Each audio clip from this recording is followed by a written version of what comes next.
با مقصد در عمل تطبیق نمودن قرار حکومت جمهوری تاجیکستان درباره سری‌وقت آماده نمودن ساحه‌های اقتصادیات و اجتماعیات جمهوری برای فعالیت منتظم و ثمربخش در دوره تیر ماه و زمستان سال‌های 2025-2026 مقامات اجرایی ناحیه ظفرآباد ستاد ناحیوی عاید به زمستان گذرانی را تأسیس داده احتیاجات مؤسسه‌های ساحه تندرستی، معارف و فرهنگ را معین نموده مقدار ضروری مواد سوخت را خریداری و ذخیره کرده است.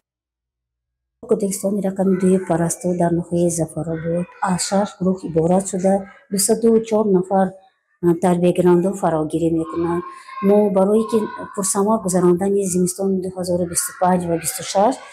آماده شدگی در هر یک گروه ما با جای مشغولیت و جای خوب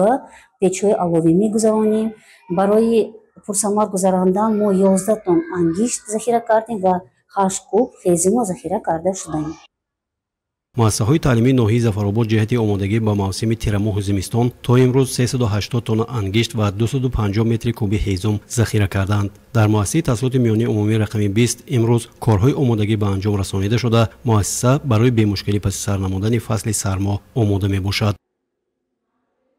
مؤسسه تحصیلات میانی عمومی رقم 20 ناحیه ظفرآباد دارای 14 صنفخانه بوده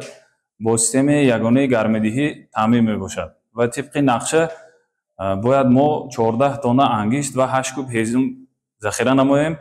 و مؤسسه پوره با زمستان و تیر ماه 2025-26 آماده میباشد. مؤسسه‌های فرهنگ ناحیه نیز به دوره تیر ماه زمستان آمادگی همه‌جانبه دیده به خانه‌های فرهنگ، مکتب موسیقی و کتابخانه‌های حدود ناحیه مقدار ضروری مواد سوخت دسترس کرده شده است. در بخش فرهنگ ناحیه ظفرآباد 6 خانه فرهنگ، 3 مؤسسه کلوبی و 14 کتابخانه عمل میکند که برای در سطح ضروری برگزار نمودن دوره زمستان سال 2025-26 بخش فرهنگ آماده میباشد با 8 تن انگشت سنگ و 12 متر کوبی هیزم خشک آماده شده است و قصر فرهنگ ناحیه ظفرآباد طرز زمستان گذرانی با طریق الکترون میباشد که در قصر فرهنگ 11 عدد کاندیسنر و پیچگاه برقی موجود میباشد. در دیگر تشکیلات مؤسسه‌های حدود ناحیه ظفرآباد نیز جهت تامین فعالیت منتظم و ثمربخش در دوره تیر ماه زمستان کاربری ادامه داشته از جانب مسئولین ستاد زمستان گذرانی چاره‌های سری وقتی اندیشیده می‌شود.